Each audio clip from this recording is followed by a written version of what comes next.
Bienvenidos a la entrevista de France 24. Hoy contamos con la presencia de Carmen Yulín Cruz, alcaldesa de San Juan de Puerto Rico, la capital de una isla que es un estado libre asociado de Estados Unidos y que a poco más de un año de haber sufrido el paso devastador del huracán María, todavía no ha logrado recuperarse. Señora alcaldesa, muchísimas gracias por estar presente en France 24. Perfecto. Gracias por la oportunidad. Y a poco más de un año del paso devastador del huracán María, ¿en qué estado se encuentra hoy la isla? Mira, primero ha sido un año de muchos retos, un año de muchas luchas y no hemos avanzado lo que deberíamos haber avanzado. Una de las cosas que pasan es que todavía hay entre 45.000 y 60.000 techos, casas con los llamados techos azules o los toldos. Eso no aguantaría una próxima tormenta tropical siquiera. La economía de Puerto Rico todavía no ha comenzado a fortalecerse porque la mayoría de los contratos de construcción que se han otorgado a firmas norteamericanas.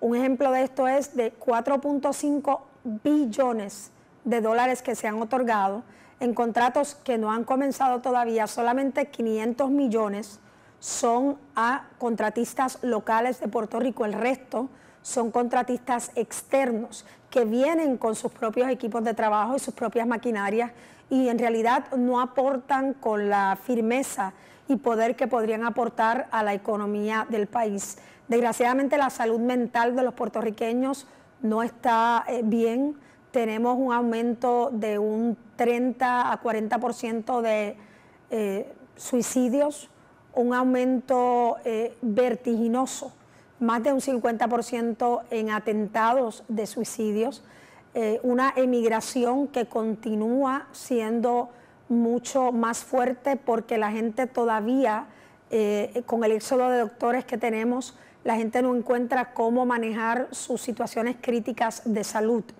Usted hacía referencia recién al estado de salud mental de muchos ciudadanos de Puerto Rico, alertaba sobre el aumento de los suicidios que hubo en la isla tras el paso del huracán María, algo que llama realmente la atención. ¿Podría desarrollar un poco más esta problemática para conocerla más de cerca? Bueno, nosotros decimos que todos de alguna manera sufrimos de un síndrome postraumático, algo que sucede cuando la gente pasa por un periodo prolongado de tiempo, por una situación de un estrés extraordinario, y eso es lo que pasó. Desgraciadamente el gobierno de los Estados Unidos, bajo la administración de Donald Trump, no hizo el trabajo que tenía que hacer. Les doy un ejemplo en particular. El pasado director de la compañía eléctrica dijo que Estados Unidos no le permitió comprar postes ni generadores para poder traer otra vez levantar el sistema eléctrico a países como Colombia, países de donde Estados Unidos actualmente compra esos productos, pero no nos permitieron a nosotros hacerlo. Muchas de las 2.975 muertes que ahora acepta oficialmente el gobierno central de Puerto Rico y que Donald Trump sigue negando, ocurrieron porque las personas no tuvieron acceso a electricidad y ese acceso a la electricidad no les permitió tener acceso a quimioterapia, a radioterapia, a diálisis y a muchos tratamientos que debilitaron a esas personas y por lo tanto situaciones normales de salud que se hubiesen podido haber atendido no se pudieron atender y la gente murió. Bueno, justamente como usted decía, Donald Trump negó la actualización de las cifras de muertos que pasó de 64, que eran inicialmente, a 2.975 según el estudio encargado por el gobierno de Puerto Rico a la Universidad George Washington. ¿Cómo recibió usted esas declaraciones del presidente Donald Trump? Bueno, es una falta de respeto. El presidente no ha hecho otra cosa que faltarle el respeto a los puertorriqueños y esto no se trata de ciudadanía.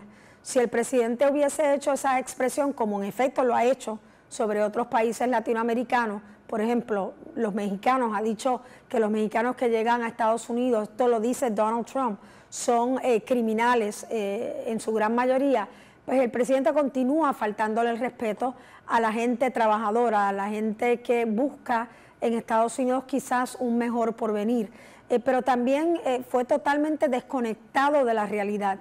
El presidente, si no le cree a George Washington, una universidad americana, si no le cree a Harvard, una universidad americana, debe creerle a su propio gobierno. Durante el pasado año, FEMA, la agencia que maneja las emergencias en Estados Unidos, recibió de Puerto Rico 2.741 peticiones de ayuda para costear gastos de funerales.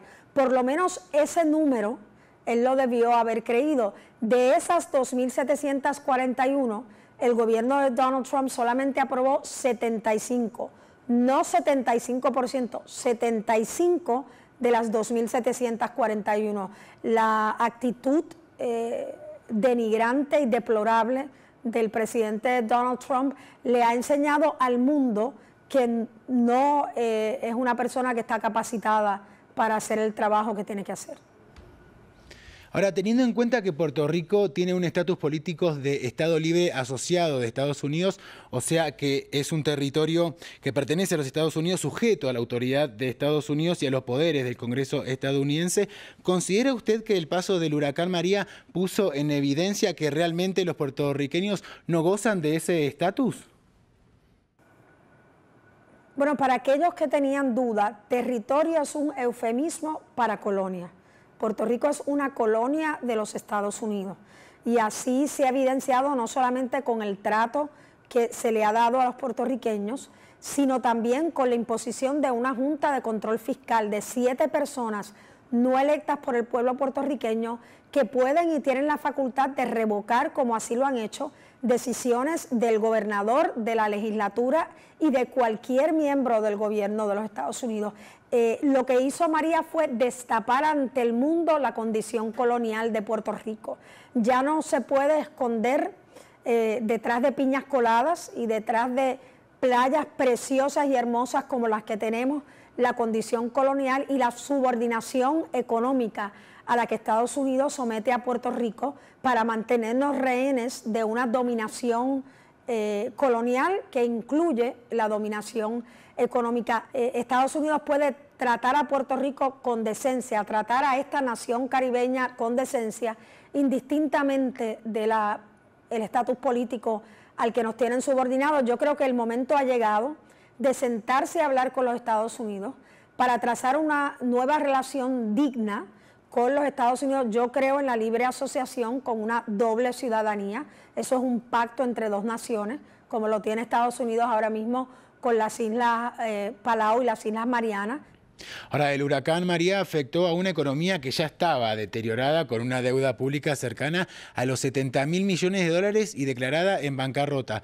Por un lado, ¿cómo se llegó a esa crisis? Y por otro lado, ¿cómo impactó el paso del huracán María en términos económicos?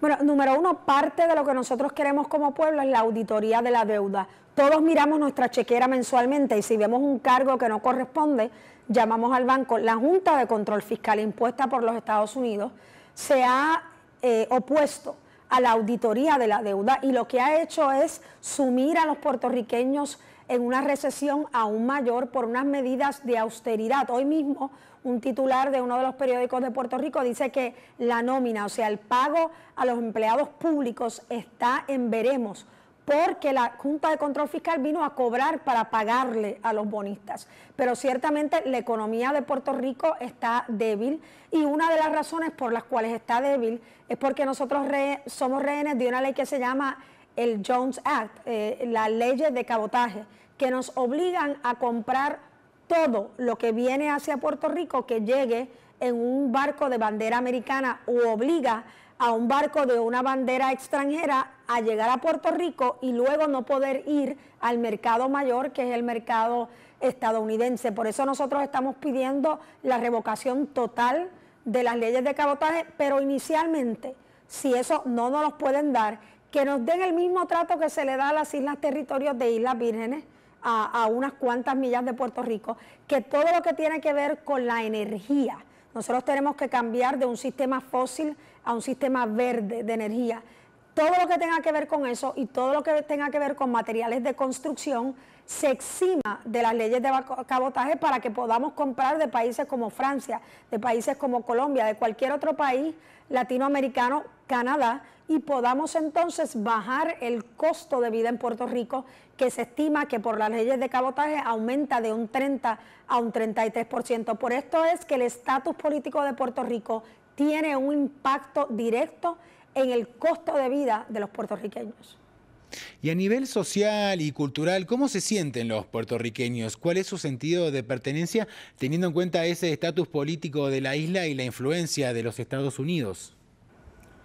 No, nosotros somos boricuas y aún los que creen en la anexión venden la anexión, y digo vender la anexión de una manera respetuosa, como la inclusión de la nación puertorriqueña dentro de la nación americana. Lo que nos ha salvado, número uno, fue el cariño de los americanos, aunque su gobierno nos dio la espalda, el cariño de los latinoamericanos, el mundo entero, en Francia, en Italia, en Australia, en Gran Bretaña, en Alemania, en Dinamarca, en Suecia, que puso sus ojos sobre Puerto Rico, vio el trato injusto e indigno que nos dieron y se hizo eco de los reclamos de los puertorriqueños. Así que no puedo terminar sin agradecer a las miles de voces que a través de mi Twitter y mi Facebook y a través de todos los medios electrónicos le han dicho al mundo entero que nuestras vidas valen, pero los boricuas vamos a salir adelante. Quizás nos tome un tiempo, pero la resiliencia, la cría, la valentía y el orgullo que sentimos de ser puertorriqueños se ha sentido en los 4 puntos cardinales del globo terráqueo. Muchísimas gracias, señora Carmen Yulín Cruz, por haber estado presente en France 24. Gracias a ustedes y muchas gracias por su solidaridad, su cariño y sus palabras de aliento. Los queremos. Y ustedes continúen informándose en France 24 y en france24.com.